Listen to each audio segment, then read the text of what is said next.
Quick and simple blackened chicken quesadillas right here on What the Fork. Follow me, show you how to make this. Thanks everybody for watching and subscribing.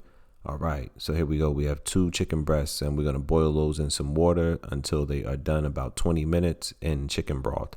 After they're done, you just want to dice them up, set the chicken to the side, and then we want to add some oil to your cast iron pan or your pot, whatever you have. Put your onions and your green peppers in there. Saute those up until they're soft and they're going to look like that.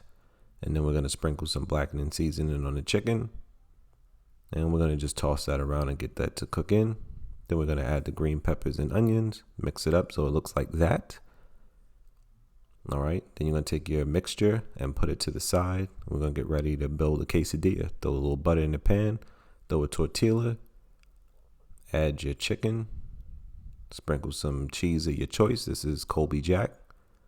Throw the top on, spin it around, make sure the bottom's nice and brown. And then we're going to give it a flip. Bam. Let the other side cook until it's nice and brown, and that's what you get. Blackened chicken quesadillas right here on What the Fork. Simple, quick, easy, nice dinner. Hit the like button, hit the subscribe button. Tell a friend and tell a friend. Thanks for watching. Have a good night.